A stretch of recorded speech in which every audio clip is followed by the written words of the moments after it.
kemudian kognitif, kemudian sosial emosional, ya, bahasa dan seni ditambah ada profil Pancasilanya itu, kesimpulannya bahwa semua itu sangat dibutuhkan. Ya.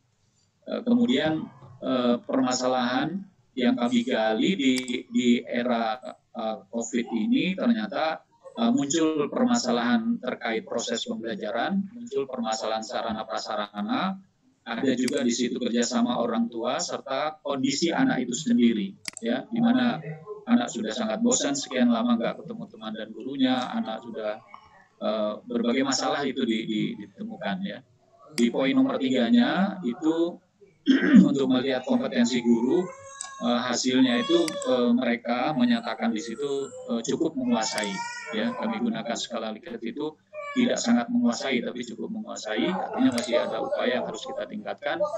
Kemudian di nomor 4 itu permasalahan kebutuhan saat COVID ini bagi guru itu ternyata sama seperti yang ada pada poin nomor 2, itu di proses pembelajaran, ada perencanaan, ada penilaian, lalu ada sarpras, serta ada muncul di situ di guru itu adalah biaya.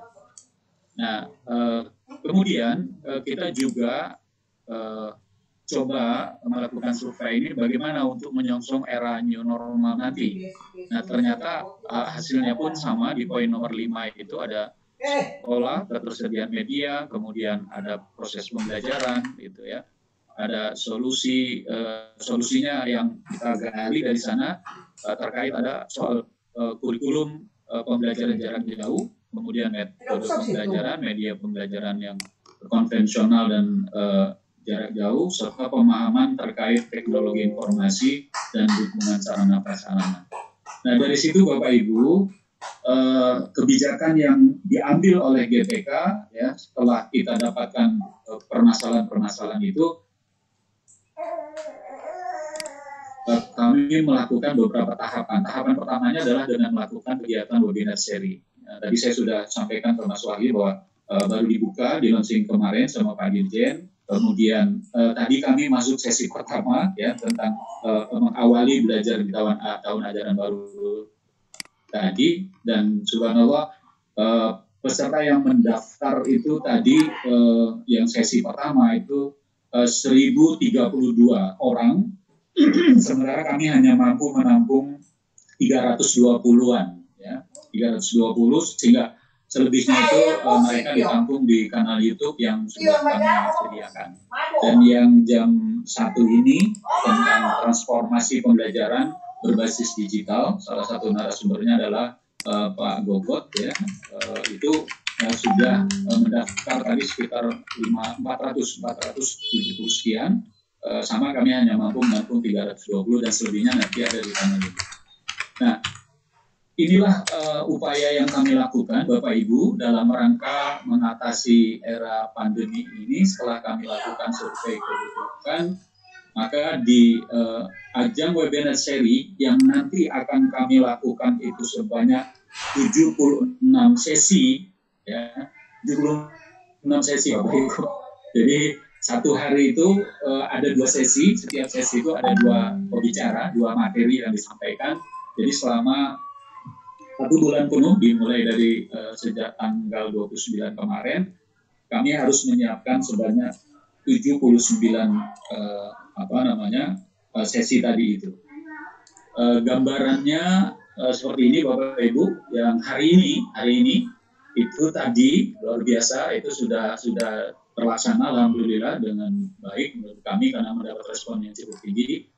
Tadi ada judul materi yaitu tentang bagaimana mengelola emosi anak dan orang tua di masa belajar di rumah itu.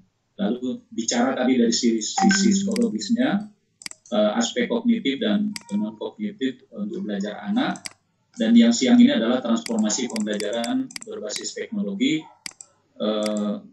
sama temanya juga yang pembicara berikutnya. Besok akan dilanjutkan. Di sesi pagi ada pengembangan kreativitas guru dalam pembelajaran, metode pembelajaran yang menyenangkan di rumah, kemudian bagaimana memanfaatkan lingkungan rumah menjadi sumber belajar. Dilanjutkan pada hari berikutnya tanggal 2 Juni dan seterusnya itu dalam rangka program utama kami Gotong Royong, kami mengajak peran serta organisasi ya, di PAUD ada Impaudi, ada IGTKI, itu bagaimana perannya dalam transformasi pembelajaran berbasis digital ini. Dan karena kami juga menggarap pamong belajar, kami ajak IPAGI, lalu kami punya komunitas pendidikan yang namanya Pusat Gugus ya. Jadi ada PKG, itu Pusat Kegiatan Gugus, itu juga kami. Jadi banyak sekali tema-tema yang nanti akan kita luncurkan yang mudah-mudahan itu bisa mengatasi problema yang dihadapi di masa pandemi, di mana kita tidak leluasa seperti saat-saat di mana kita tidak mengalami hal-hal yang kita rasakan saat ini. Itu barangkali Mas Wahyu dan Bapak Ibu sekalian sebagai pengantar diskusi kita, mudah-mudahan dari paparan saya ini bisa ada gambaran nanti bagaimana sebenarnya kita bisa mengatasi permasalahan-permasalahan kita di era saat ini yang dirasakan begitu banyak hal-hal yang bisa menghambat maupun saya melihat juga ada hikmah yang terjadi di sana pada saat kita mengalami pandemi ini. Itu barangkali Mas Wahyu ya, saya kembalikan kembali ke Mas Wahyu untuk kita lanjutkan bincang-bincang kita ini. Terima kasih. Baik, terima kasih Pak Nas untuk paparannya, menarik sekali dan sangat informatif. Bahwasanya yang dilakukan oleh GTK PAUD ini memang didesain berdasarkan hasil asesmen yang dilakukan oleh internal di GTK sendiri ya Pak ya, GTK PAUD sendiri. Saya persilahkan kepada teman-teman yang hadir di sini jika ada yang ingin bertanya kepada Pak Nasruddin, kami persilahkan.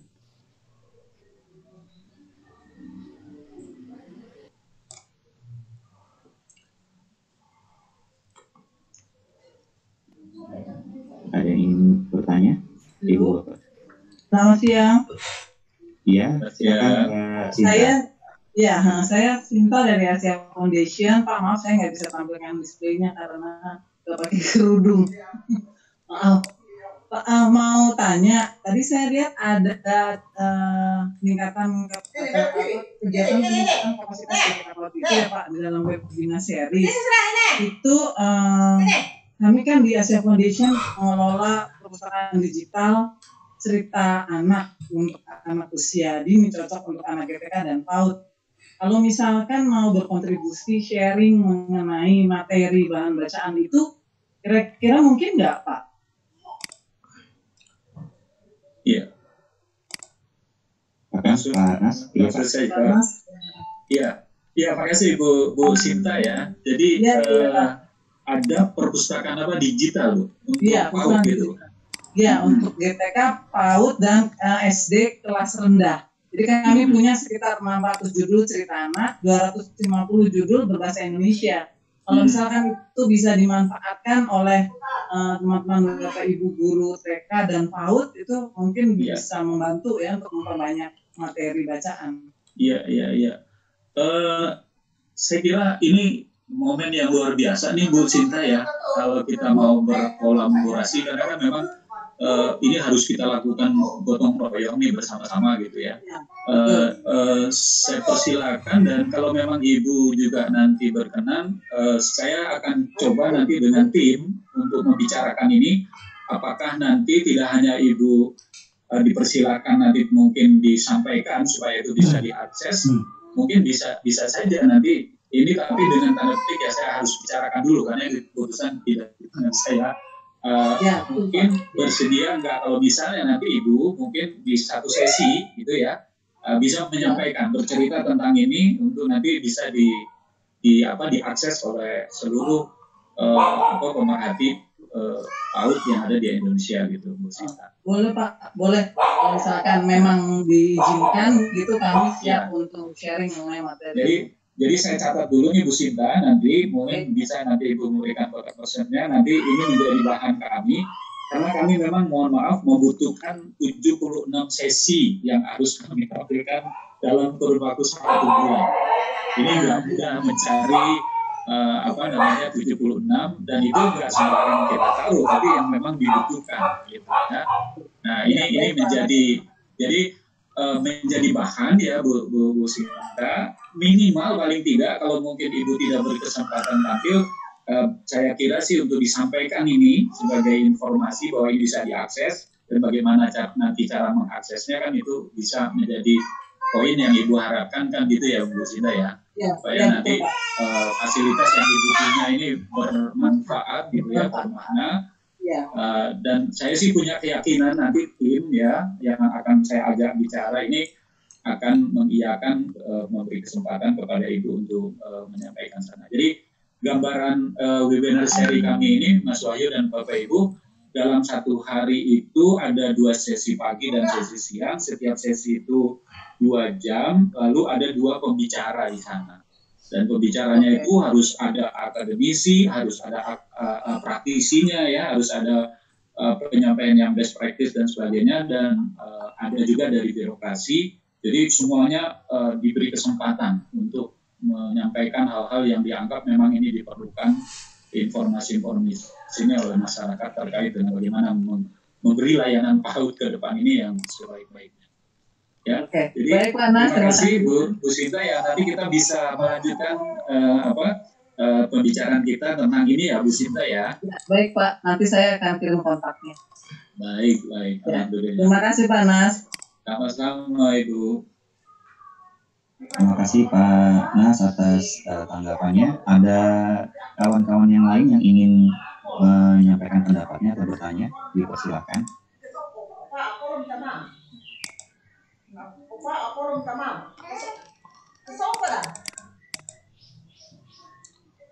Ya, mungkin sudah sharing saja Pak Nas kemarin yang kita lakukan juga bersama dengan teman-teman di Dikmen, Pak Nas di GTK Dikmen. Jadi kita memang menginisiasi pertemuan awal bersama dengan teman-teman GTK Dikmen, melibatkan teman-teman yang ada di sini Pak Nas. Jadi seperti yang saya sampaikan tadi, memang ada beberapa dari teman-teman di sini yang fokus kerjanya ada di PAUD. Nah, karena tadi Mas sudah menyampaikan bahwa dalam 1 bulan ini akan diselenggarakan sekitar 6 sesi webinar itu dia celana atau rok itu narasumber baik dari berbagai kalangan, baik akademisi, kenapa dia mau berminyak polo, birokrat. Saya pikir saya mungkin mau mengusulkan kepada GTK PAUD, mungkin Pak Nas, melalui Pak Nas kali ya, karena kan kita sekarang ini dengan Pak Nas, jika seandainya memungkinkan untuk ada pertemuan awal dengan teman-teman di sini, di anggota Seknas ini, yang sekiranya nanti bisa berkontribusi menyumbangkan materi-materi atau menjadi narasumber dari sesi webinar yang diselenggarakan oleh GTK PAUD. Seperti itu gimana Pak Nas? Ya, saya terus terang aja nih, saya buka apa adanya. Saya sekarang ini sedang menginventarisir ya, berbagai tema dan judul-judul gitu ya. Jadi tadi waktu saya sedang dengan Mas Wahyu itu kontak-kontakan itu, saya menjawab teman-teman yang sudah saya hubungi. Ini saya sedang mencari, dan nanti setelah itu kami akan ramu.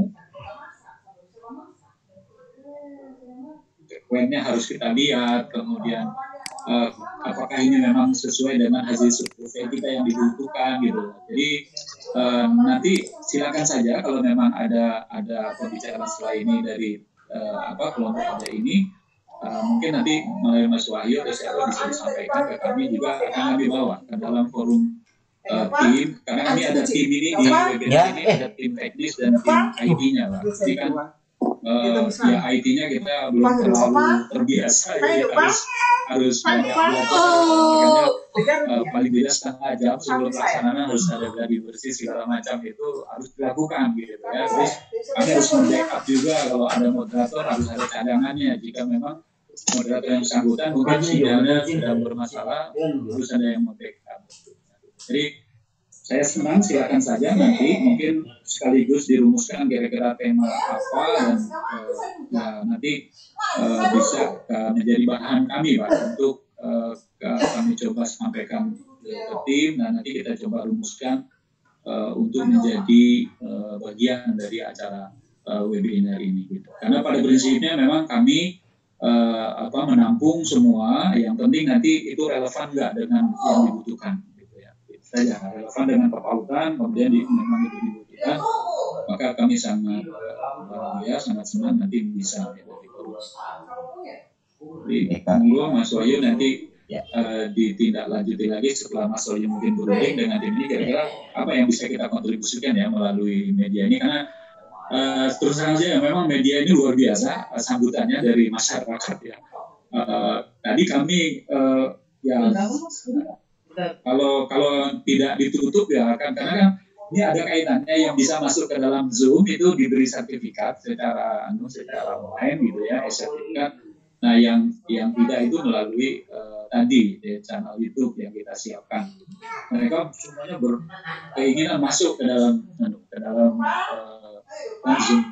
Zoom webinarnya itu gitu, tapi karena harus ada 2 arah, jadi kami harus membatasi. Jadi webinarnya ini sebenarnya bukan webinar betul-betul pure gitu. Kalau pure itu kan kayak kemarin yang di launching itu 5.000 yang ada komunikasi timbal balik gitu. Kalau ini tetap diminta untuk dibuka. Makanya kami yang PAUD ini paling kecil, kami hanya buka sekitar 300 sampai 320. Kakak-kakaknya mungkin yang udah lebih lincah, mungkin ada yang 400, 500 gitu ya. Kami hanya 300 dan harus ada dialog, baik secara pertanyaan melalui chat maupun yang langsung tadi sudah dilakukan. Jadi yang seksi 1 tadi luar biasa ya, saya lihat animo teman-teman PAUD itu sangat tinggi sekali. Itu Mas Wahyu. Jadi silakan nanti kita coba tidak lanjuti lagi apa kira-kira tema dan ininya nanti ya. Baik Pak Nas. Jadi mungkin follow up-nya nanti kami akan coba fasilitasi dulu pertemuan di anggota cluster ini, mengidentifikasi siapa-siapa saja yang kemudian memiliki sumber daya, baik itu resource atau narasumber dan lain-lainnya yang sekiranya nanti relevan dengan tema-tema yang akan diselenggarakan kami akan mencoba menjadikan paparan Bapak ini sebagai referensi utama dari topik-topiknya, tetapi mungkin kalau sekiranya nanti ada topik-topik yang ada di luar ini dan bisa dipertimbangkan oleh BPK PAUD, kita akan sampaikan. Jadi follow up-nya kita akan coba internalisasi dulu, terus kemudian kami akan paparkan kepada Pak Nas. Nanti kita akan arrange waktu yang tidak mengganggu jadwal webinarnya, mungkin di sela-sela itu kita bisa diskusi sebentar untuk menindaklanjuti. Begitu ya Pak Nas mungkin ya. Betul. Dan jadwal kami itu Senin sampai Kamis Pak. Oh, Senin sampai Kamis ya. Jadi 1 minggu itu 4 hari, Senin Kamis, karena Jumatnya harus kami gunakan untuk melakukan evaluasi. Ya, evaluasi dan mempersiapkan pada minggu berikutnya gitu. Jadi kami memang ada sebagian WFH ya tetap bekerja di hari Sabtu dan Minggu, karena hari Seninnya sudah mulai lagi ya untuk mempersiapkan sesi-sesi berikutnya gitu. Jadi di setiap akhir sesi kita buka juga survei untuk menggali evaluasi dari responden ya. Itu juga menjadi bahan kami untuk melakukan perbaikan dalam acara ini. Baik. Terima kasih Pak Nas informasinya. Ada lagi mungkin teman-teman? Silakan dengan Teh Yantri. Ya, silakan Teh. Ya, menguatkan aja Pak Nas dan Mas Wahyu juga teman-teman. Kebetulan kami baru saja menyelesaikan perencanaan dengan Yayasan Tikala. Punten memperkenalkan diri. Oh ya, saya Yanti Pak dari Rumah Kerlip. Rumah Kerlip ini kolaborasi antara kumpulan keluarga Kerlip Pendidikan, Sigap Kerlip Indonesia, Sandi Kerlip, lalu Kultur Metamorfosa, ada Figor di situ, mungkin Bapak cukup kenal ya karena sering membantu di PAUD dan beberapa pihak lainnya. Nah, kami sekarang ini baru menyelesaikan perencanaan program peningkatan mutu PAUD di Sulawesi Selatan, Tengah, dan Barat terkait rencana persiapan akreditasi begitu ya. kemungkinan nanti akreditasi dan dibantu oleh konsultan yang dari KMI yang membantu TK Patra Pertamina, dan menurut saya mungkin ini juga bisa menjadi salah satu memperkuat apa yang tadi Mas Wahyu sampaikan. Lalu yang kedua, kami juga sedang memulai kerjasama dengan IGTKI dan IGRA untuk yang sekarang sih sering diungkapkan ya Pak tentang pendekatan neuroscience dalam pengembangan anak usia dini holistik integratif ini gitu, tapi bukan hanya webinar, nanti dilanjutkan dengan pendampingan selama 3 bulan, dan ini memang sengaja bisa menjangkau multi pihak karena kaitannya dengan apalagi di masa pandemi ini ya Pak, kesiapan orang tua itu jadi sangat penting sekali di dalam usia dini ini. Lalu kami juga di Klaster Keluarga baru saja kemarin meluncurkan kampanye orang tua belajar gitu dengan Rangkul dan kawan-kawan di sana, dan ternyata banyak sumber daya KOP itu komunitas organisasi pendidikan di Klaster Keluarga ini yang masih muda-muda tapi sangat sangat kuat dalam memberikan semacam influencer lah untuk menyediakan edutainment dari kerangka berpikirnya sampai ke pelaksanaannya. Jadi mudah-mudahan nanti kita bisa dorong melalui klaster pendidikan ini yang akan Mas Wahyu himpun ya dalam pertemuan nanti, dan mudah-mudahan masih sempat untuk bisa praktek-praktek baik dari berbagai jejaring ini bisa diperkenalkan dan bisa mendorong akses ya kemana autor yang sekarang ini berdiri bahkan di setiap desa ini bisa belajar gitu dengan upaya-upaya yang menjamin ketersediaannya, keterjangkauannya, dan bukan hanya berhenti di webinar, tapi ada pendampingan yang cukup menarik sih untuk bisa diikuti. Itu Pak Nas, untuk memperkuat saja. Terima kasih. Terima kasih Teh Yanti. Jadi itu pada masukan ya Pak Nas, nanti kita coba himpun di sini dan kita sampaikan ke Pak Nas untuk diskusi selanjutnya. Mungkin Mas Wahyu ya, kalau kondisi ini saya terus ini kan baru kali pertama ini dengan kelompok ini gitu ya. Ternyata kan di dalamnya begitu banyak komunitas pendidikan ya yang ada ya Mas Wahyu ya, sehingga saya kira mungkin nanti kalau bisa dicoba dirancang gitu untuk ada semacam dua pembicara yang akan menyampaikan, tapi mungkin dari dalam aspek yang berbeda namun pada tema yang tetap adalah bagaimana membangun PAUD.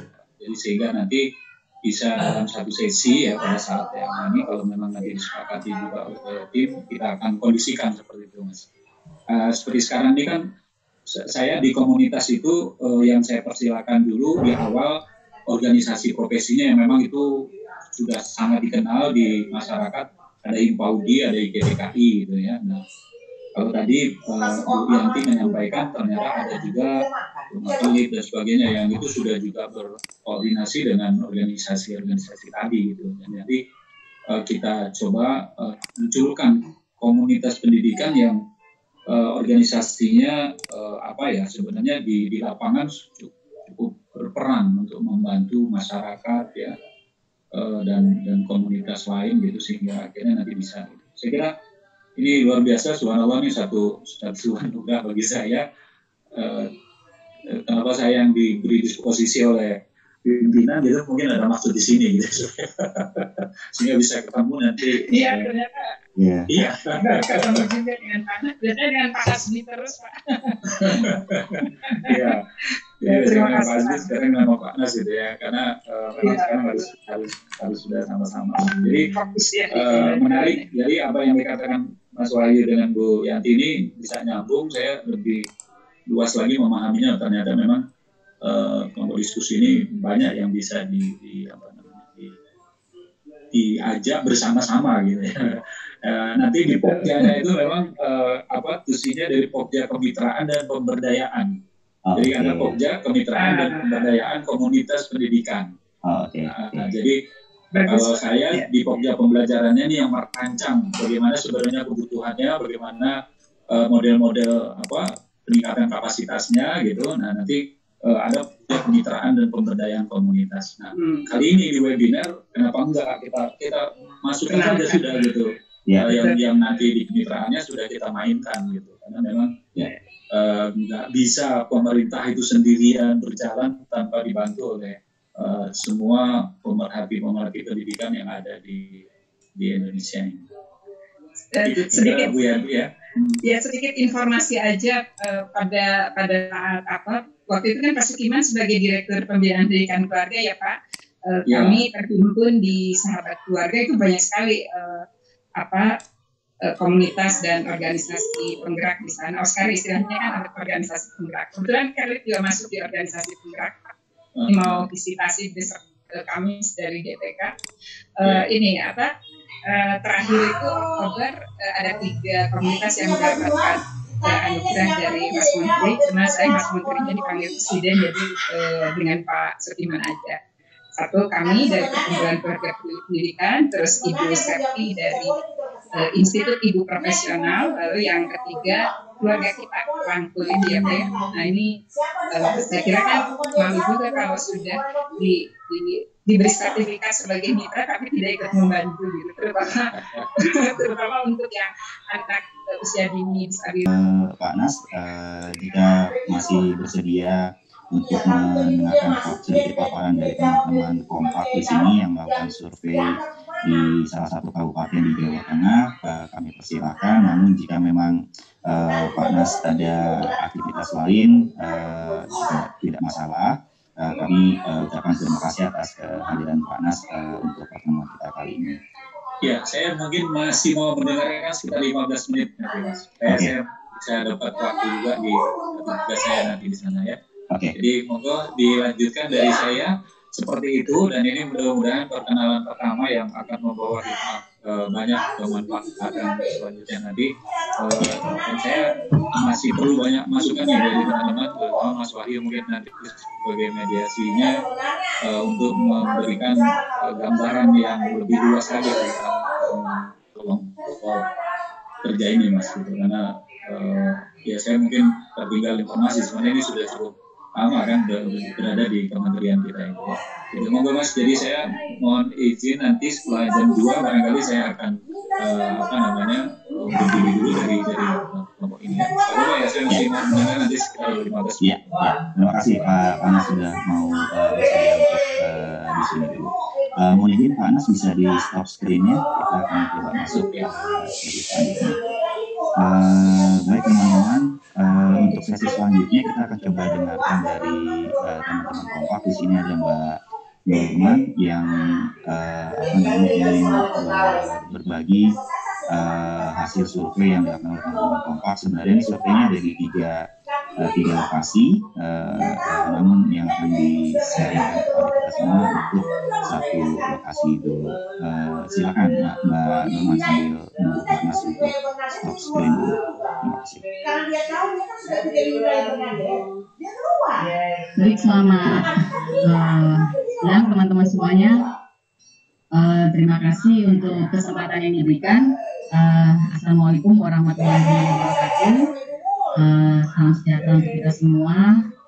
Terima kasih Pak Nas atas presentasinya, dan kami melihat ada semangat luar biasa ya dari timnya Pak Nas dan juga tim DTK yang ada, sehingga rencana-rencana ke depannya itu kelihatan sudah sangat sebenarnya tuh topik-topiknya juga sesuai dengan kebutuhan gitu. Saya teman-teman Pak, saya dari Kompak. Kompak ini adalah organisasi yang dijalankan oleh pemerintah Australia bekerjasama dengan pemerintah Indonesia, dan kami fokus kepada pengentasan kemiskinan dengan penguatan tata kelola di tingkat pemerintahan pusat dan pemerintahan daerah. Jadi kita ada di 26 kabupaten di 7 provinsi. Baik, saya akan segera saja untuk memulai presentasi ini. Saya izin untuk share screen.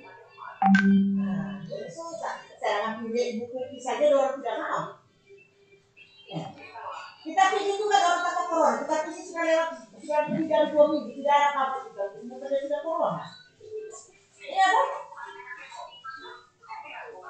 Baik teman-teman, seperti tadi yang sudah disampaikan oleh Mas Wahyu, jadi kegiatan ini sebenarnya masih berlangsung ya teman-teman. Jadi kalau presentasi hari ini sebenarnya kita juga bisa mendapat masukan dari teman-teman apabila ada hal-hal yang ingin dipertajam dan hal yang memang melihat ada kebutuhan, kita juga masih membutuhkan masukan. Jadi kita sudah memulainya sejak 1 bulan yang lalu dan kegiatan ini kita sebut sebagai fasilitasi pemerintahan daerah untuk mendukung PAUD dalam masa pandemi COVID. Kebetulan di 3 wilayah ini adalah wilayah tempat bekerja, yaitu Kabupaten Pemalang, Kabupaten Brebes di Provinsi Jawa Tengah, dan Kabupaten Sumbar. Wilayah kompak yang untuk perbaikan layanan dasar pada tahun itu ada 3 kabupaten. Dan karena ini bentuknya fasilitasi, maka kita dalam pertemuan-pertemuan bersama dengan Pemda, kita juga menggali informasi yang ada di sana, termasuk juga berdiskusi untuk menemukan solusi. Jadi bagian dari proses evaluasi juga untuk Pemda melakukan tindak lanjut dari hasil-hasil yang mereka temukan bersama dalam kegiatan memfasilitasi pemerintahan daerah ini. Karena kita menemukan bahwa dengan adanya COVID, perhatian Pemda terhadap penanganan COVID itu kan sudah sangat prioritas gitu, dan banyak gitu sumber daya dan tenaga yang harus dikerahkan ke sana. Nah, kita mulai dengan pertanyaan bagaimana dengan layanan dasar. Dengan adanya COVID ini, apakah kita juga membuat layanan dasar ini bagian dari prioritas, karena COVID-nya berlalu, layanan dasar tetap menjadi aspek yang tetap perlu perhatian. Gitu. Nah, untuk saat ini saya akan presentasi di Kabupaten Pemalang.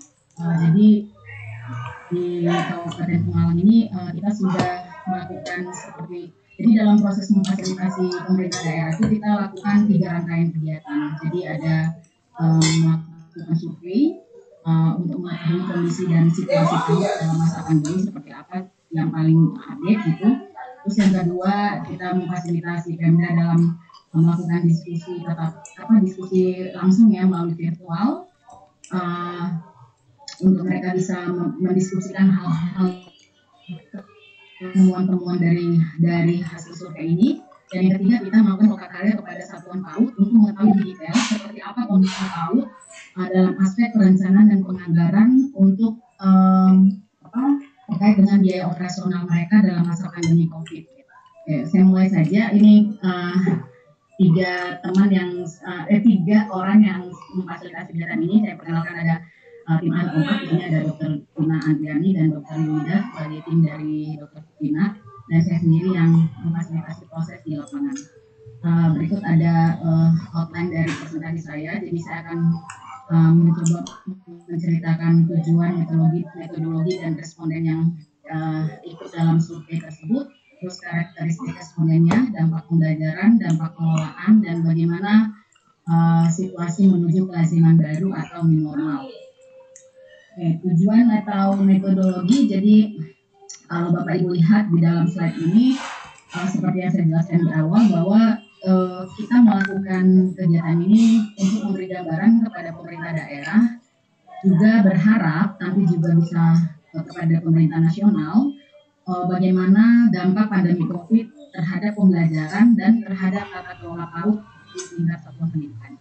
Yang kedua, kita memfasilitasi telaah dan diskusi yang menghasilkan rekomendasi kebijakan untuk mendukung PAUD dalam masa pandemi COVID. Dan kita melakukan 3 tadi yang saya sebutkan sebagai metodologi, ada survei. Jadi untuk malam ini kita melakukan survei di tanggal 4 sampai 11 Juni, jadi di awal bulan Juni. Dan ini adalah hasil sementaranya. Dan perangkat pengumpulan data yang kita lakukan dalam kegiatan ini melalui survei dan focus group discussion. Dan responden survei ini kita bagi menjadi 2. Jadi form survei yang diisi itu ada 2, sebagai pengelola PAUD dan sebagai guru dan kepala sekolah. Jadi ada perbedaan pertanyaan dan perbedaan analisa gitu. Berikut untuk responden, jadi untuk satuan PAUD di Pemalang itu jumlah respondennya sekitar 382. Bentuk layanannya KB itu 63%, jadi sekitar 10. Ada satuan PAUD sejenis 18%, TK 18%, dan tempat pendidikan anak 1,5%. PAUD saja. Statusnya lebih banyak swasta, yaitu 98%. Jadi ini emang sesuai banget dengan data dari Kemendikbud ya, 98% itu dikelola oleh swasta, dan di Pemalang juga ternyata masih sama angkanya. Dan untuk status negeri itu 2%.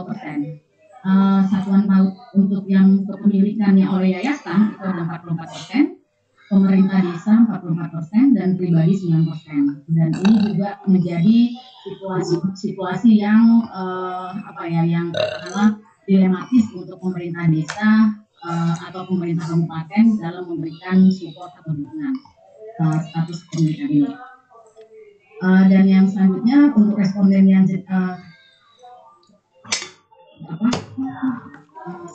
yang kedua adalah dari kepala sekolah dan guru. Jadi jumlah responden yang sudah mengisi 232 orang, gurunya lebih banyak ya daripada kepala sekolah.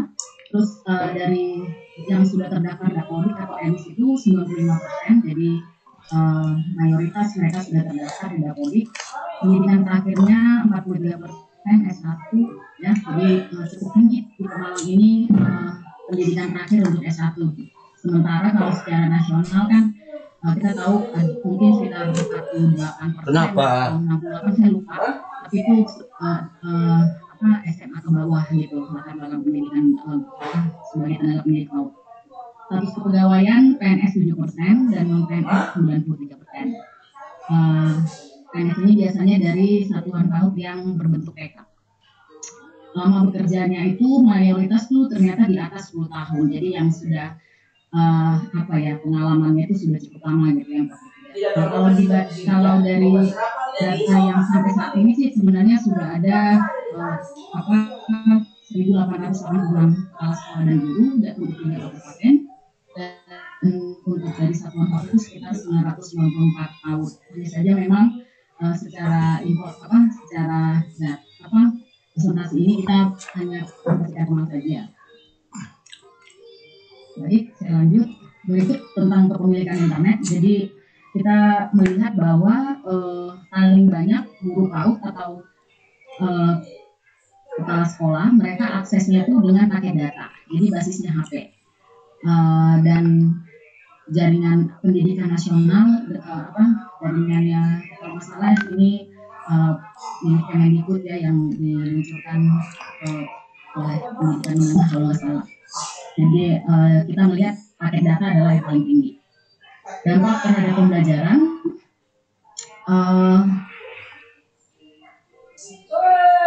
hari belajar sebelum pandemi itu mayoritas tuh 6 hari per minggu. Saya pikir ini mirip dengan kota lain di Indonesia gitu ya, di daerah Jawa dan sekitarnya. Dan yang 5 hari sisanya itu 3 hari, bahkan ada yang 1 hari. Setelah pandemi, perubahan model layanan ya, mereka melakukan PJJ atau pembelajaran jarak jauh sampai dengan sekarang itu 67%. Yang pernah mencoba PJJ tapi berhenti itu 28%. Itu bukan angka yang kecil sebenarnya ya kalau dilihat dari total. Dan yang berhenti total dari awal 4%. Dan tidak ada yang bangkrut. Ada yang nulis bangkrut, mungkin yang gitu ya. Jadi pada saat dia masuk minum. Model pembelajaran jarak jauh paling banyak itu melalui kunjungan langsung. Jadi guru mereka langsung berkunjung ke rumah siswa untuk menggunakan LKS gitu ya. Terus ada juga yang atau mereka datang hanya untuk berkunjung gitu ya. Nah, yang selain itu kalau yang yang tingkat kedua untuk model pembelajarannya adalah kunjungan langsung menggunakan LKS dan belajar daring. Ini bedanya hanya 1% gitu ya. Dan yang paling terakhir yang sama sekali tidak ada itu adalah radio. Jadi fasilitas radio sama sekali tidak bisa digunakan dalam model pembelajaran jarak jauh ini. Frekuensi per minggu setelah mereka belajar daring itu paling banyak itu 2-3 hari sekali. Jadi tadinya 6 hari bahkan menjadi 2-3 hari. dan lebih dari 7 hari itu hanya 1%. Terus durasi belajar daringnya itu paling tinggi itu di antara 30 menit sampai 1 jam. Jadi ada 51% responden yang menyatakan bahwa mereka belajar daring itu antara 30 jam dan hanya 5% yang lebih dari 1 jam. Bagaimana siswa dalam belajar daring? Jadi di kemudian usia ya kelas-kelasnya. Jadi yang paling banyak yang aktif melakukan pembelajaran daring itu adalah usia 5 sampai 6 tahun. Jadi sekitar 80%, yang 3 sampai 4 tahun. Tapi ini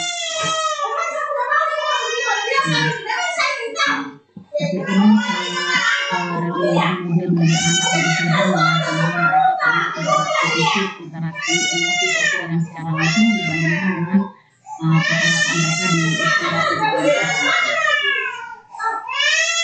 Siapa yang membantu pembelajaran jarak jauh paling tinggi itu adalah orang tua. Jadi dalam konteks ini yang di Pemalang khususnya orang tua yang paling dulu, yang kedua adalah guru atau pengawas. Jadi ini juga menunjukkan bahwa peer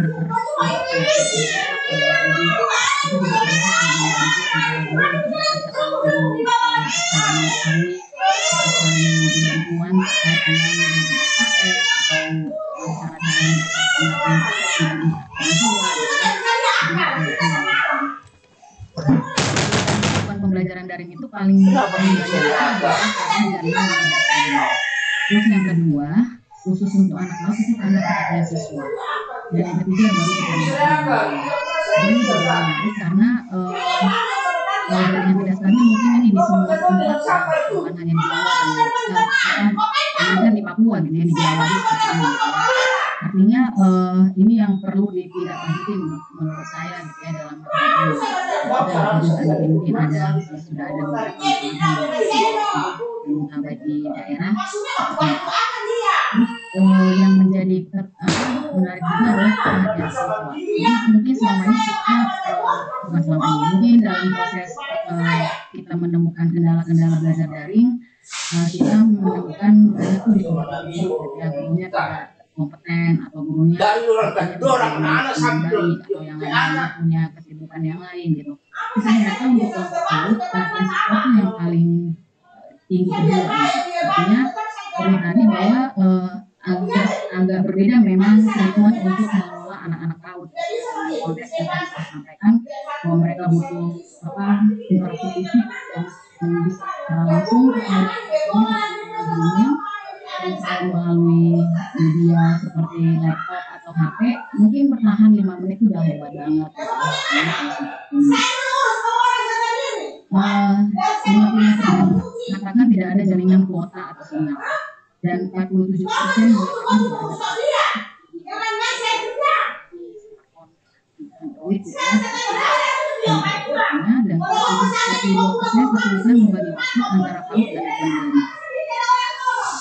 Nah, kita juga bertanya nih sama responden, kira-kira kalau pandeminya masih berlangsung, ini kita tanya di bulan Juni ya, jadi 3 bulan ke depan apa yang akan dilakukan? Menurut mereka 85% mereka ingin sekali ada skill yang lebih diasah untuk mempelajari dan memperbaiki kemampuan pribadinya. Jadi mereka tuh sebenarnya punya keinginan untuk memperbaiki gitu. Seperti apa sih metode PJJ yang paling fleksibel dan yang paling relevan untuk anak usia ini. Terus yang kedua, 44% menyatakan membuka sekolah seperti sedia kala dan 1% menyatakan secara permanen. Jadi sudah ada rencana, bukan ya 3 bulan ke depan itu mereka sudah tidak punya mungkin biaya operasional sudah tidak mencukupi karena orang tua kan cenderung tidak membayar ya karena anaknya belajar di rumah, ada situasi seperti itu. Dan kalaupun mereka membuka sekolah seperti sedia kala, itu sebenarnya dalam rangka untuk di dalam diskusi kita saat FGD ya kita menemukan ini bahwa mereka juga sebenarnya untuk mengatasi keluhan-keluhan orang tua yang tidak belajar di sekolah gitu. Jadi beberapa mereka menyatakan ya buka aja tapi dengan protokol kesehatan. Keterangan dan kebutuhan untuk pembelajaran jarak jauh 40% mereka ingin mendesain pembelajaran yang adaptif daring dan luring, 39% terkait dengan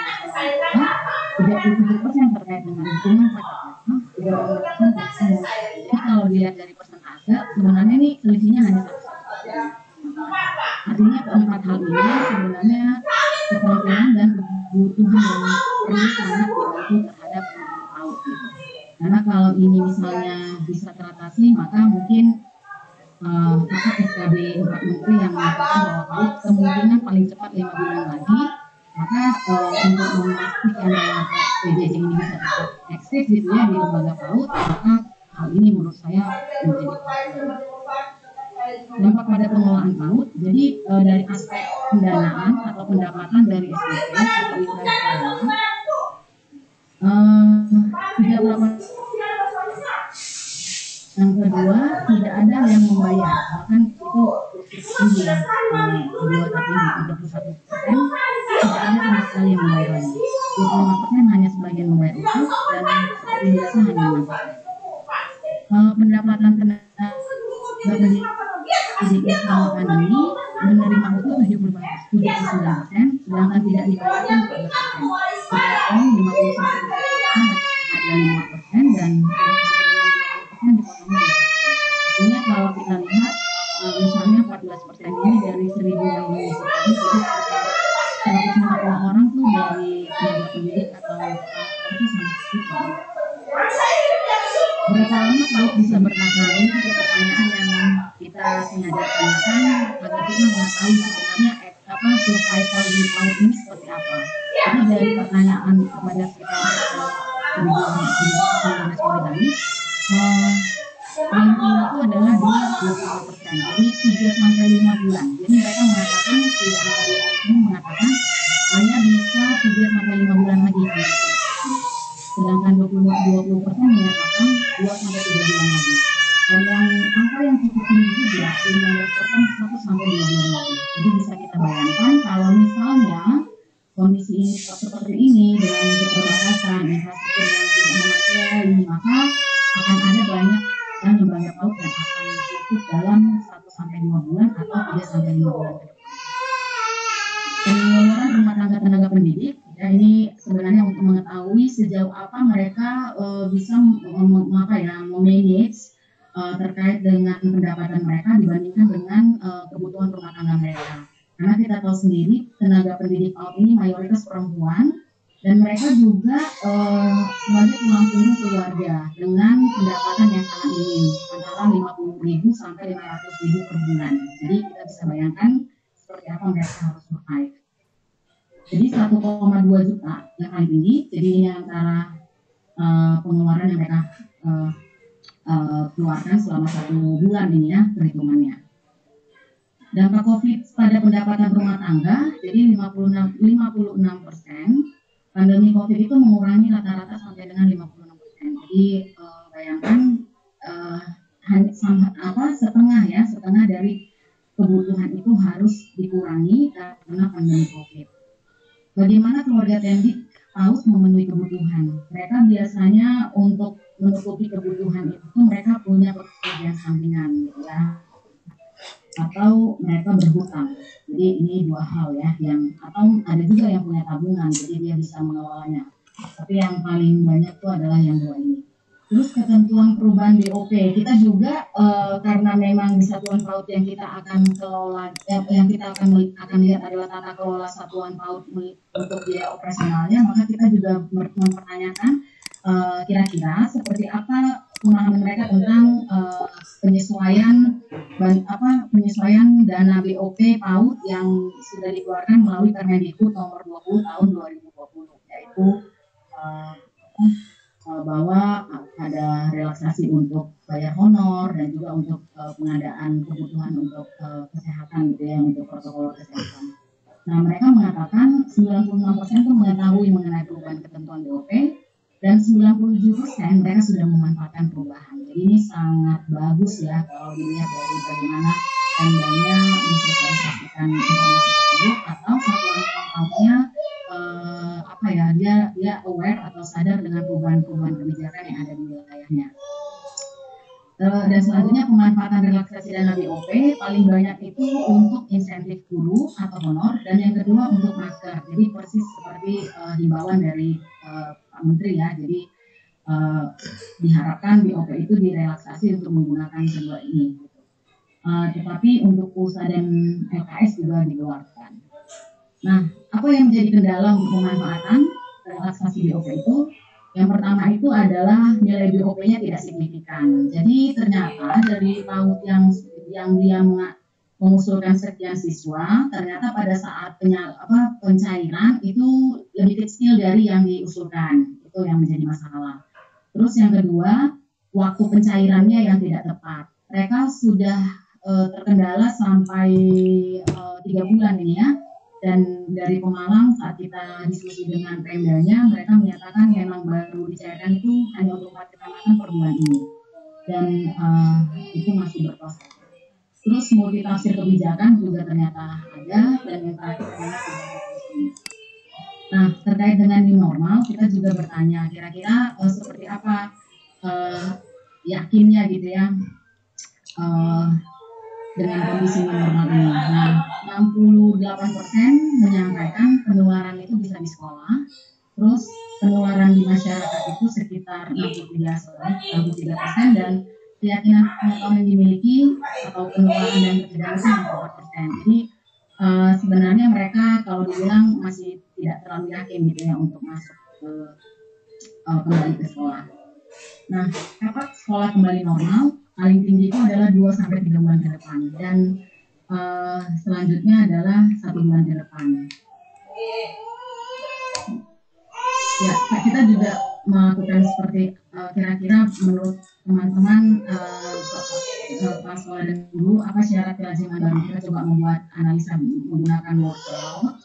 Jadi memang paling banyak itu mereka paham betul bagaimana protokol kesehatan, harus cuci tangan, harus pakai masker, terus harus pakai hand sanitizer, dan siswanya juga harus jaga jarak dan menggunakan disinfektan. Kelas-kelas itu mereka sampaikan seperti itu. Mungkin itu saja yang bisa saya sampaikan, Mas Wahyu dan teman-teman, juga kalau ada Pak Mas masih hadir. Ini seperti tadi saya katakan di awal, teman-teman apabila ada masukan atau apabila ada informasi silakan, kita sangat senang gitu ya mendapatkannya, karena rencananya setelah 3 kabupaten ini selesai kita dampingi untuk memfasilitasi Pemdanya, kita coba memformulasikan temuan-temuan ini sehingga juga bisa disampaikan kepada Pak Direktur, Pak Hasbi, atau di sini ada Pak Nas, mungkin juga untuk kami akan datang dan untuk menyampaikan hal ini juga, dan juga kepada kementerian terkait seperti Kemendesa dan Kemendagri, karena dalam diskusi kita di tingkat satuan PAUD, beberapa desa itu kesulitan juga. Mereka sebelumnya sudah mengalokasikan dana bantuan honor atau insentif kepada guru PAUD, tapi karena BLT yang diperpanjang dari 3 bulan menjadi 6 bulan, akhirnya mereka harus membuat prioritas lagi gitu, mana yang diprioritaskan, sehingga beberapa desa itu mengurangi insentif terhadap guru PAUD atau ada yang diberhentikan dalam waktu sampai 3 atau 6 bulan ke depan gitu. Jadi sebenarnya dari desa juga kesulitan gitu ya, dan juga status pemilikan seperti kalau dia PAUD milik desa atau PAUD negeri itu jauh lebih mudah bantuan kayak DAK fisik gitu ya. Kalau BOP kan DAK non fisik ya. Nah, hal ini juga sangat menjadi kendala, sehingga kalaupun, dan juga DAK fisik itu ternyata mayoritas WC gitu, pembuatan WC gitu. Padahal kita bukan tidak mengatakan bahwa WC itu penting di PAUD ya, tapi dalam masa pandemi ini di mana di mana lokasi PAUD-nya juga sedang tidak digunakan, anak-anak di rumah gitu ya, apa yang bisa kita lakukan dalam kondisi nanti misalnya new normal dan atau dalam ini yang mana mereka masih belajar di rumah gitu. Mungkin itu dari saya, terima kasih. Terima kasih Mbak Nurman untuk sharingnya. Ini baru 1 kabupaten ya, Mbak Nurman ya. Nanti kita kira-kira kapan tuh Mbak selesai yang 2 kabupaten lain atau menjadi final ininya? Rencananya di antara tanggal 12 Juli Mas, 12 sampai 13 Juli. Jadi nanti mungkin kita bisa undang Seknas juga sih untuk hadir dalam presentasi kita bersama dengan Bappenas dan juga dengan Kemendikbud. Karena waktu kita diskusi fokus group discussion bersama pemerintah daerah, Pak Hasbi, Direktur PAUD juga hadir memberikan paparan, dan dari Bappenas juga hadir memberikan paparan untuk menyampaikan kebijakan COVID tingkat nasional itu seperti apa, terus bagaimana sinkronisasinya ke daerah. Oke. Baik, makasih informasi yang Mbak Norman. Silakan teman-teman kalau ada yang ingin menanggapi dari informasi yang disampaikan oleh Mbak Norman. Ini ada pertanyaan dari Mbak Widya dari Pokja Pelibatan Masyarakat. Mbak Norman, apakah presentasi tersebut bisa didapatkan? Ya, mungkin untuk saat ini saya belum bisa kasih karena kan ini masih hasil sementara. Saya baru bisa kasih itu nanti mungkin setelah tanggal 13 Juli kalau waktunya juga sudah oke dengan kementerian terkait yang akan ikut dalam pertemuan ini. Kalau misalnya sudah final reporting baru saya pasti akan kasih ke teman-teman lah. Oke. Saya persilakan teman-teman jika ada yang ingin menanggapi dari paparannya Mbak Norman.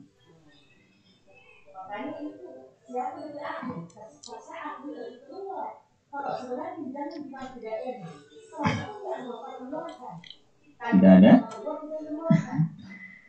Ya, kalau belum ada, terima kasih Mbak Norman. Saya mau lanjut ke selanjutnya dari Mbak Alin atau Mas Reza ini yang mau memaparkan? Mbak Alin ya? Ya, saya. Ya. Silakan Mbak Alin. Ya, terima kasih Mas Wahyu. Selamat siang semua Bapak Ibu. Mohon izin, saya Alin saya konsultan UNICEF untuk sanitasi sekolah. Terima kasih atas kesempatan yang diberikan. Saya akan sharing mengenai buku pedoman program PHBS di PAUD. Kebetulan buku ini baru saja launching dari Direktorat PAUD. Pembuatan buku ini disupport oleh UNICEF dan mitra UNICEF yaitu YPCI. Dan saya juga ikut dalam uji coba penggunaan buku ini sebelum di launching. Kami mendapatkan masukan dari Ibu Guru PAUD, Bapak Ibu Guru PAUD di Kabupaten Bogor dan Kupang. Waktu itu saya kebetulan ke Kupang dan sangat senang sekali karena buku ini akhirnya sudah dapat di launching dan semoga Bapak Ibu semua bisa mendapat pembelajaran dari buku ini dan bisa diterapkan di PAUD di seluruh Indonesia. Sudah terlihat ya Mas Wahyu sharing screen sharing saya Mas? Sudah. Ya, kenapa PHBS ini menjadi penting?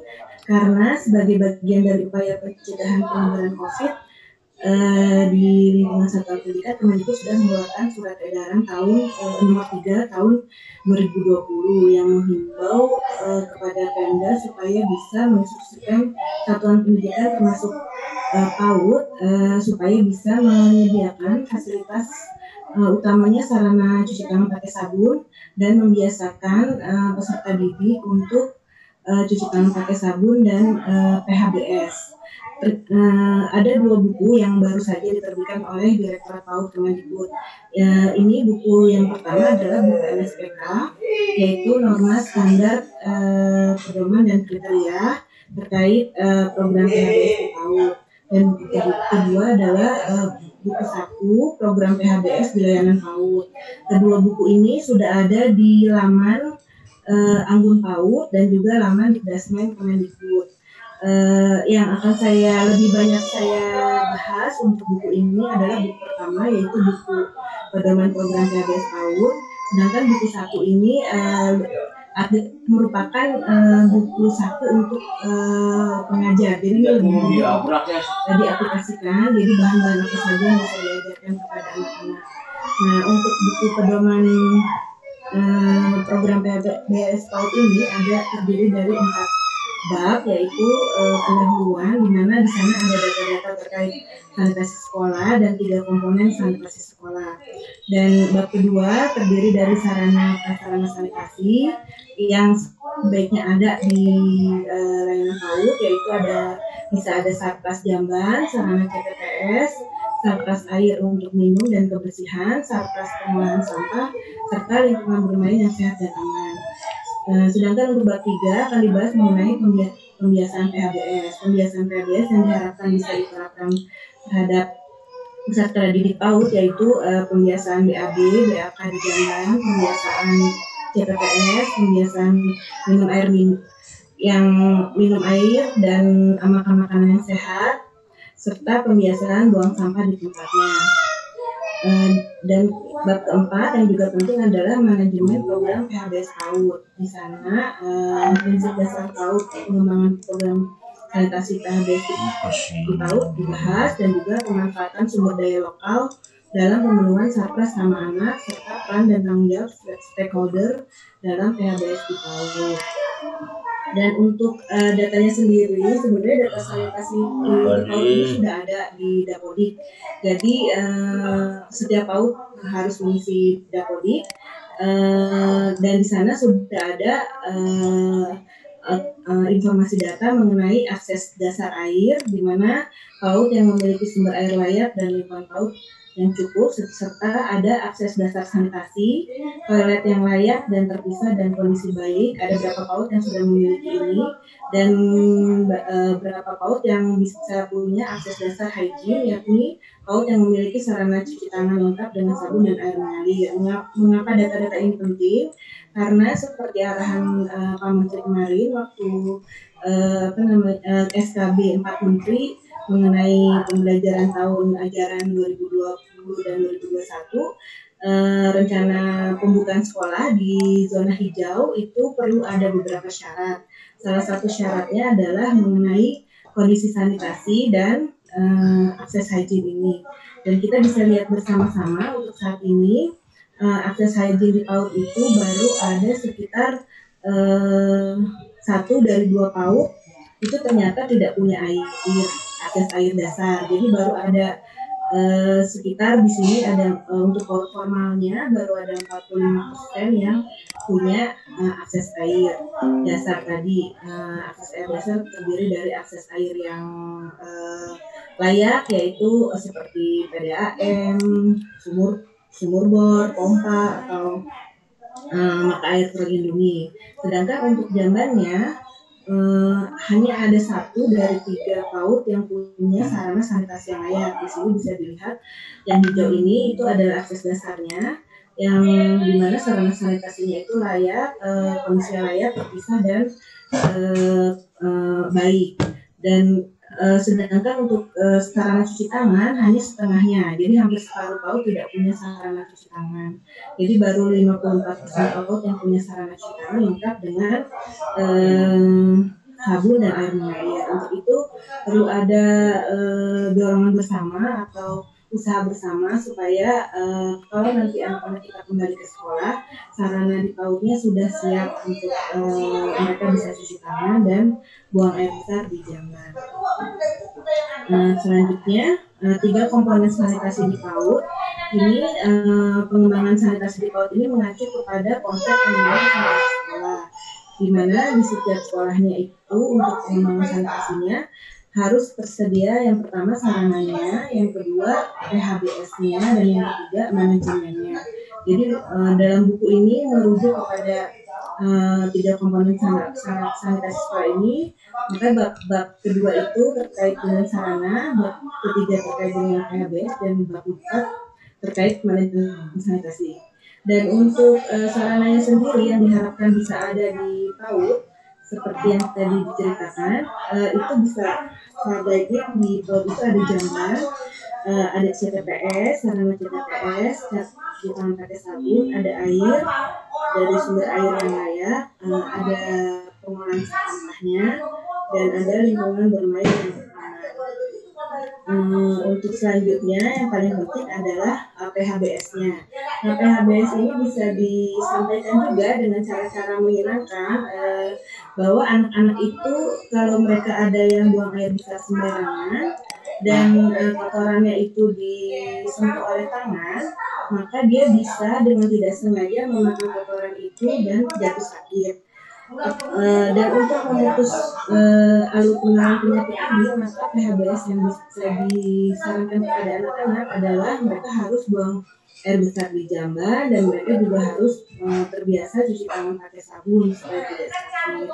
Demikian juga alur penularan selanjutnya adalah melalui lalat, di mana lalat ini bisa hinggap di makanan, dan apabila makanan itu kita makan, kita juga bisa jatuh sakit. Dan alur ini bisa diputus dengan PHBS, yakni sekolah atau PAUD menyediakan makanan yang tertutup, atau orang tua juga membiasakan di rumah menyediakan makanan dalam kondisi yang hygiene dan bersih. Dan untuk selanjutnya, alur selanjutnya juga ada apabila ada anak yang buang air besar sembarangan, itu bisa mencemari tanah, dan kalau kita makan seperti sayuran dari tanah langsung, itu kita bisa dan tidak dibersihkan, tidak dimasak dengan yang sebenarnya, kita bisa tertular penyakit. Oleh karena itu juga di sini ada bagaimana makanan sehat dan bergizi itu bisa disampaikan di sekolah, bahwa makanan harus diolah dengan benar. Dan begitu juga dengan air, di mana air itu bisa terkontaminasi kalau ada yang buang air besar sembarangan, dan di situ juga pentingnya untuk bisa mengolah air menjadi air minum yang sehat melalui disinfektan atau merebus air. Nah, itu kurang lebih PHBS yang bisa diajarkan di sekolah. Selanjutnya juga untuk pemanfaatan sumber daya lokal dalam pemenuhan syarat sanitasi ramah anak itu, sebaiknya sekolah bisa mengidentifikasi sumber daya alam dan material yang ada di sekitar sekolah. Jadi sebenarnya kalau misalnya sekolah tidak punya sarana CTPS, jangan dibayangkan sarananya harus yang permanen atau dengan keran atau wastafel, tapi juga bisa seperti contoh di gambar sebelumnya, itu bisa dengan yang sederhana dari ember dan keran. Jadi ini juga salah satu input supaya bisa sekolah bisa mengadakan sarana CTPS secara mandiri. Sebagaimana diketahui juga sudah ada Surat Edaran Menteri Nomor 4 Tahun 2020, di mana penggunaan dana BOS bisa digunakan untuk penyediaan sabun, disinfektan, masker, dan saya rasa juga bisa untuk sarana CTPS yang sederhana. Ya, ini juga perlu saya sampaikan, ternyata ada beberapa prinsip sarana sanitasi ramah anak, antara lain yakni itu harus interaktif dan memacu perkembangan anak itu sendiri. Dan kalau bisa rancangan partisipatif, yakni melibatkan anak-anak juga bagaimana fasilitas yang mereka inginkan. Dan kalau ternyata ada keterbatasan dari PAUD-nya untuk pendanaan, itu juga bisa kita bisa mencari opsi-opsi yang murah tapi juga berkualitas. Tapi jangan lupa untuk juga membuat perencanaan pemeliharaan, karena itu penting supaya sarana tersebut bisa terjaga dan terus terpakai. Lalu juga supaya akses untuk anak-anak itu harus mudah, dan juga universal design, dalam hal ini desain bisa dipakai untuk anak dengan disabilitas. Juga sensitif gender, misalnya kalau toilet harus dipisahkan laki-laki dan perempuan, dan juga ramah lingkungan, tidak menghasilkan genangan air misalnya seperti itu, atau sampahnya juga dipikirkan buangannya. Terus juga fasilitas tersebut bisa mendorong perilaku higienis, termasuk misalnya CTPS tadi. Jadi dengan adanya fasilitas cuci tangan pakai sabun, anak-anak terbiasa untuk melakukan cuci tangan pakai sabun. Dan kapasitasnya juga perlu diperhatikan agar cukup dan lokasinya strategis sehingga bisa dipantau oleh guru dan orang. Ada yang terakhir sedikit lagi ya Mas Wahyu, boleh waktunya. Jadi untuk sumber daya lokal tadi ada juga sumber daya non material, misalnya ada norma dan nilai dalam menerapkan PHBS. Saya rasa PHBS ini menjadi idola baru atau primadona, karena sekarang penyebaran virus COVID ini bisa dicegah dengan perlakuan sederhana, yaitu CTPS. Tapi juga mungkin menjadi PR bersama bagaimana kita bisa menerapkan kepada anak-anak kita, dan secara berkelanjutan mereka bisa melakukan itu. Dan juga sumber daya manusia, kapasitasnya mungkin bisa ditingkatkan dengan juga mempelajari buku-buku atau sumber-sumber lainnya, sehingga guru-guru merasa percaya diri untuk menyampaikan materi tentang PHBS ini. Dan saya yakin sebenarnya guru-guru juga sudah terbiasa ya untuk PAUD, yang saya lihat seperti anak saya dulu diajarkan oleh gurunya untuk terbiasa cuci tangan dulu sebelum makan bersama di sekolah, misalnya seperti seperti itu. Nah, sumber pendanaan seperti saya tadi bilang untuk BOS sudah bisa digunakan. Untuk DAK memang agak sulit karena ini rencananya sudah dari tahun sebelumnya. Tapi masih ada kemungkinan untuk mendapatkannya karena sudah setahu saya PAUD sekarang membuka DAK khusus untuk toilet dan APBD kalau memang dari daerahnya ada, CSR juga terbuka, LSM juga, dan kontribusi masyarakat. Jadi apalagi PAUD itu setahu saya bisa digunakan dari dana desa ya. Jadi mungkin itu juga bisa, atau alumni juga bisa kalau misalnya ada yang mau berkontribusi untuk mengembangkan PAUD di desanya. Ini hanya slide terakhir Mas Wahyu untuk referensi tambahannya.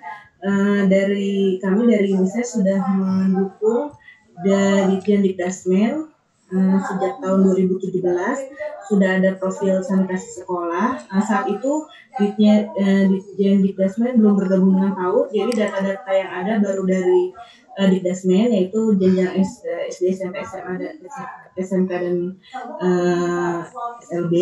Lalu ada peta jalannya, ada pedoman sanitasi sekolah dasar, dan yang terbaru dari Direktorat SD ada panduan teknologi opsi CTPS. Dan untuk sistem informasi ini sebenarnya saat ini baru ada di Dikdasmen, namun insya Allah kita akan tambahkan dengan PAUD, kami sudah berkoordinasi dengan Pusdakir supaya data PAUD bisa termonitor langsung real time dari manapun Bapak Ibu bisa memantau PAUD-nya itu kondisi sarana sanitasinya seperti apa, apakah dan bagi Pemda juga apabila mereka mau memberikan alokasi anggaran, mereka sudah tahu PAUD mana yang belum memiliki sarana sanitasi dan seperti jamban, air bersih dan sarana CTPS yang belum lengkap. Padahal mereka misalnya sudah mau buka sarana sanitasinya belum ada, nah mereka bisa memantaunya dari sini, atau mereka bisa memberikan izin apabila sarana sanitasi PAUD tersebut sudah mencapai akses dasar. Jadi sudah ada semua air bersihnya, sudah secara layak dan juga cukup, dan sudah ada toiletnya yang terpisah, layak dan kondisi baik, dan juga sarana kita pakai sabunnya lengkap dengan air mengalir dan sabun. Begitu dulu penjelasan dari saya, Mas Wahyu. Terima kasih Mbak Alin. Jadi di slide ini ada 4 gambar ya, ini ya 4 buku berarti ya. Ini dokumennya bisa dibagikan ya Mbak ya? Iya. Biar jadi satu kesatuan dari materi yang disampaikan oleh Mbak Alin nanti ini dibagikan juga. Ya, betul Mas. Jadi kalau untuk yang khusus PAUD ini, 2 ini sudah ada di anggun PAUD. Namun kalau mau lihat semua buku yang referensi sanitasi sekolah ada di Dikdasmen Mas. Dikdasmen Kemdikbud.go.id. Oke. Ya, nanti kan biasanya dari kita men-sharingkan ini ya. Materinya ya. Materi-materinya jadi biar bisa sekalian gitu. Oh iya, atau mau di Google Drive. Yes, boleh juga sih Mas. Thank you. Terima kasih Mbak Alin. Silakan teman-teman jika ada yang ingin menanggapi terkait dengan yang dipaparkan oleh Mbak Alin barusan.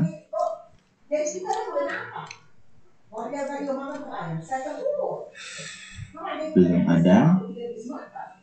Ya, kalau kemarin sih ada sedikit diskusi lepas ya dengan beberapa teman mendiskusikan soal respon plan. Kita cukup concern dengan apa ya, kemarin kita nyebutnya materi-materi siap cetak atau materi-materi cetak itu di mana kita bisa mensiasatinya supaya terdistribusi dengan merata gitu ya. Karena kan cukup banyak nih yang juga kita sudah produksi, kekhawatirannya jika itu tersimpan di dalam folder-folder tetapi juga tidak terdistribusikan dengan baik. Mungkin ini menjadi concern bersama gitu ya. Atau dari Mbak Alin selama ini sudah ada perencanaan untuk cetak gitu misalnya dan distribusikan belum ya? Iya Mas Wahyu, terima kasih. Saya mungkin bisa sharing aja Mas Wahyu, belum cetak sih, tapi kita udah sharing untuk buku yang panduan opsi teknologi CTPS ini ke 514 kabupaten kota, karena waktu itu Direktorat SD ada Vikon DAK. Jadi selain mereka menjelaskan tentang proses DAK, mereka juga memberikan satu sesi untuk panduan opsi teknologi CTPS ini. Jadi kami sudah menjelaskan tentang buku ini kepada Dinas Pendidikan seluruh Indonesia supaya mereka bisa menerapkannya di sekolah-sekolah di wilayahnya gitu. Nah, tapi yang menjadi PR juga Mas Wahyu, setelah dari Dinas Pendidikan bisa ke SD. Kalau ini kasusnya SD ya, karena ini panduan opsi teknologi CTPS ini ada di SD. Nah, itu juga dari kabupaten kota yang sudah tertarik untuk bisa menyampaikan ke SD-SD-nya, itu bisa langsung ada action gitu Mas Wahyu. Jadi salah satunya dari Kabupaten Tangerang itu mereka langsung panggil semua SD-nya, SD, SMP, SMA, semua level di dasarnya untuk bisa dan langsung ditindaklanjuti oleh sekolah tersebut. Jadi pengadaan sarana CTPS-nya langsung bertambah gitu Mas Wahyu, sebagai bagian dari persiapan kalau nanti kembali ke sekolah. Nah, mungkin juga ini saya sih terbuka misalnya kalau ada direktorat PAUD gitu ingin melakukan hal yang sama, misalnya mereka ada kegiatan yang memanggil semua direktorat, karena setahu saya sekarang semua direktorat itu tupoksinya itu membina dinas pendidikan. Jadi mereka tidak langsung ke sekolah, tapi mereka berkegiatan dengan dinas pendidikan. Nah, kalau ada kegiatan-kegiatan yang sama di direktorat PAUD, saran saya itu bisa bahkan ke semua dinas pendidikan kabupaten kota itu Bu. Jadi waktu itu sesinya yang membawakan justru Buning yang sekarang jadi direktur. Dia direktur SD-nya maksud saya. Nah, dulu itu kan beliau belum direktur, tapi beliau ikut terlibat Bu waktu itu dalam penyusunan buku itu. Jadi dia tahu materi dalam buku itu. Jadi kami bantu juga untuk persiapan presentasinya, tapi dia paham tentang isi dari bukunya. Jadi dia bisa menyampaikan langsung ke dinas-dinasnya juga Bu. Nah, kami harapannya sih waktu itu dalam penyusunan ini juga kan dari bersama dengan Direktorat PAUD waktu itu Pak Ilham. Ya, jadi bagian Satgas waktu itu Bu. Nah, mungkin bisa juga dengan berkoordinasi dengan dinas PAUD menurut saya, dengan direktorat PAUD maksud saya, dan mereka yang nanti mengadakan kegiatan dengan dinas pendidikan misalnya dari kabupaten kota, atau tadi itu kalau dari dampingan sekolah ibu ya mitra penggerak ya Bu ya. Nah itu dampingan sekolah penggerak ya itu lebih bagus lagi, karena kan harapan Pak Menteri kan sekolah penggerak bisa menggerakkan sekolah di sekitarnya gitu kan Bu ya. Jadi itu lebih dampaknya jadi lebih luas gitu Bu. Iya, dan ini intensif dibina sampai 2021, dan untuk FGI ini saya sengaja memang karena ini federasi dulu, jadi full, jadi PAUD, SD, SMP masing-masing 100. Nah ini kan jadi, dan kami fokuskan di daerah tertinggal gitu, agar mulai dari situ mereka ini semalam ini dua malam konsolidasi. Nanti saya sampaikan mungkin bahan presentasi Mbak Alim, kita minta ya nanti ya Mas Alim, nanti saya sampaikan biar dimulai gitu. Dan apa yang nggak bisa Dr. Yanti? Terima kasih.